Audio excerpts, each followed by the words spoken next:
Good morning, everybody. This is D. Vinay Kumar. In previous session, we are discussing some security concepts of the cloud. Today, we are discussing extensions to these security concepts of the cloud. Okay. First one, we are discussing availability. So, what is availability? Suppose I want some data that is stored in the cloud. That should be available to me in any time. That is called availability. Okay. So it involves protecting against threats, errors. Our data can be protecting against threats, errors, failures. That is availability in the cloud systems. Okay, that my data is available anytime. So it is important part of service legal agreements in cloud computing to ensure that infrastructure can continue to function even a component fails, even though component is failed. So my data is available. If there is a poor availability, a business is unable to access its data or application and potentially loses revenue. That's why my data is completely available anytime. Available addresses points of failure within systems, database and applications. Here one important concept is high availability. What is the meaning of high availability? It better protects companies from disruptions and supports product reliability, especially for just like internet. Sometimes internet is not available, so business may be lost. In the similar way, some people, some data is always available, then only they can do the business.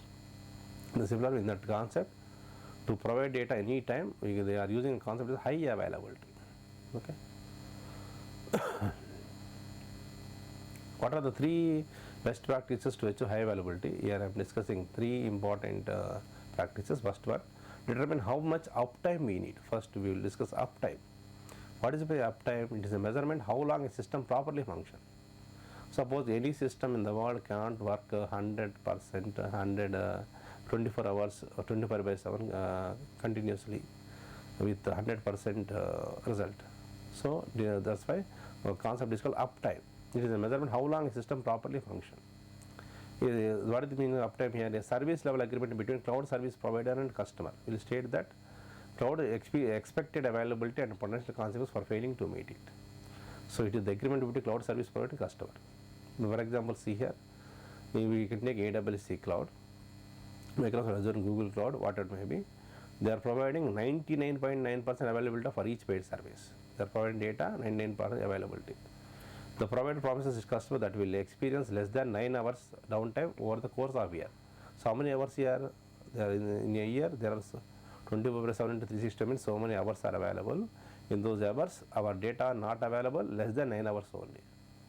That is first one. Determine how much uptime we need. Okay. Next one. Understand core high availability components. So high availability may causes more cost, even though sometimes high availability is very important. So to take our data, okay, this is applied to the right most amount of resources to workload. There are many tools to ensure workload remain accessible during internal and external disruptions. So organizations should apply the right resources and availability requests to a given workload to balance reliability and performance with cost. So high availability is very important, even though it is very cost. So sometimes important data is available at any cost. That's why you understand core availability components in our data. That is second one. Third one, assess application needs before adding HA. Easy to apply services such as load balancing, IP addressing schemes to the cloud, but every application is different, and cloud users should access their need before applying high availability based on the need only. So I require some important functions in the application. Those only I have to apply high availability. Okay, this is about availability. Okay. Next, access control. Already we discussed here. What is access? Another fundamental aspect of cloud security. It plays critical role for safeguarding our sensitive information and preventing unauthorized users. So and compromising the confidentiality, integrity, availability of the system. Preventing for compromising the confidentiality, integrity, availability of cloud system. This is access control. One of the best practice for access control is we can make it as identity and access management. That should be IAM. It is core component access control in the cloud. It involves the management of user identities, roles, permissions. Cloud provider typically offers IAM services that enable organizations to define and enforce access policies for the resources. Is IAM is the help of IAM. So we can give restricted other roles and identities to every person. That is IAM with the help of IAM. Okay, based on the category, we can give the access to the each user. Role based access control, because roles also we are maintaining, that is RBAC. The method access that assigns permissions to the roles. Just different roles are available, manager, assistant manager, like this. In the similar way, different based on the roles, we are giving permission to the users. Our users are groups. There should be role based access control. Next concept is we can go for defense in depth. What is defense in depth? So how much depth we are giving security, how many layers we are giving security. So even though our data is very important, very sensitive data, that's why we have to maintain this defense in depth. How much depth we have. So it is nothing but we can give simply multiple lines of, we can say one word, multiple lines of defense. Defense is nothing but how many levels, how many layers you are giving security to the data. That is called, that is discussed with defense in depth. Okay. Best practice for defense in depth in the cloud, in the concept of cloud security. The first one should be multiple security layers. So the defense in depth involves a stop multiple layers of security. These layers can include network security, application security, data security, and user access controls. Okay. We are giving different security, not only single security, we are defining multiple security layers. Security at network layer, application layer, data link layer, and as well as user access controls. Next, perimeter defense. The outermost layer typically includes perimeter defense like firewalls, intrusion detection systems to filter and monitor incoming and outgoing traffic, identifying blocking malicious activity, viruses, what it may be. That is a perimeter defense. These are the best, some of the practices for the context of cloud security. Next concept, least privilege. What is least privilege? Even though there is a risk of security breach, according to another person's hackers, what it may be, we are giving minimal access to the user. That is the least privilege. Okay, this approach is founded on the principle that individuals or entities should have the least amount of privilege required to accomplish that their task effectively. The least privilege. What is the meaning here? This approach is founded should have at least amount of privilege. So flexibility to gain or their data is giving least privilege. What is the best practice? Access restriction, granularity, just like in Gmail also we are giving standard view. That is one of the least privilege. Even the internet is not available, we can view our homepage using standard view. The least privilege involves a systematic approach to access control in a cloud environment. It means every user, whether human or machine, is granted smallest possible levels of access needed to carry out their job responsibility or functions. Any additional access is seen as unnecessary and potentially risky. That is access restriction. Granularity. Implement least privilege often involves granular approach to defining access rights and permissions rather than providing broad and all-encompassing permissions. Organization specify precise permissions for each user. So precise means limited permissions. Okay, granularity. This fine-grained approach minimizes potential for unintended access to sensitive resources. Okay, so by using least privilege, we are giving a least accessible to everyone. Okay. Least privilege for cloud service.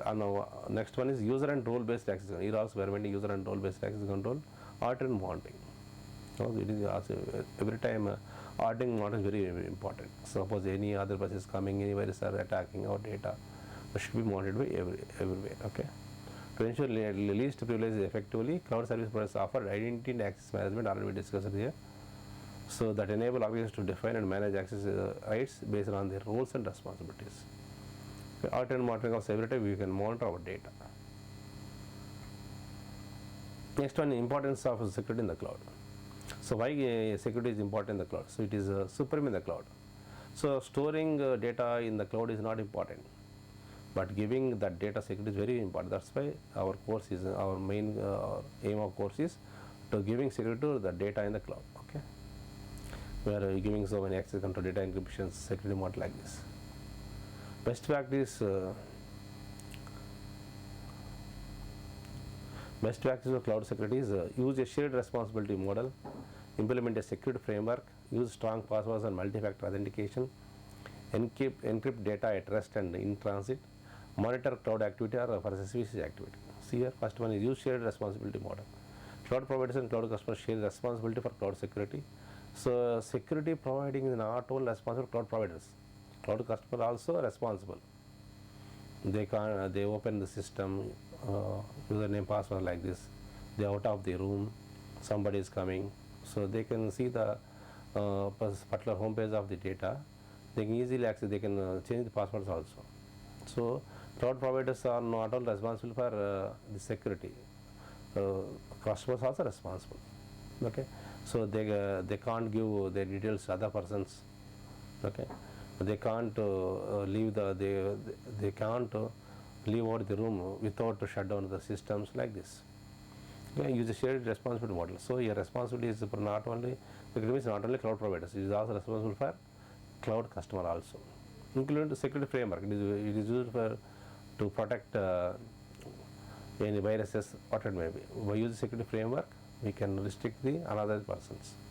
Use strong passwords. Already we know what is strong password. One letter, one symbol, one capital letter, one number, like this. We can use the strong passwords, not guessable ones. There should be use strong passwords. Multi-factor authentication. So you can maintain not only password, you can make a OTP like this. So many multi-factor authentications to enter access the data in the cloud. We can use multi-factor authentication also. Encrypt data at rest. Already we discussed the confidentiality. Encrypt data at rest, that is available in the data in the cloud. Transit means when the data is traveling from cloud to other in the network or other places, we can use data transit. So monitor and suspicious activities. So any suspicious activities available in the our cloud, we can make observe that one, and we can detect and respond to security threats quickly. Summary: automatically these extension of security concepts also giving protection to our data. So finally, I am giving one conclusion. By storing data in the cloud means it is very easy to access anywhere, just like Gmail. Gmail you can open anywhere. So the data available in the Gmail is based on cloud only. Okay, AWS cloud, there is public cloud. So wherever, just like we have internet is available, we can download the data with the help of this cloud only. Thank you.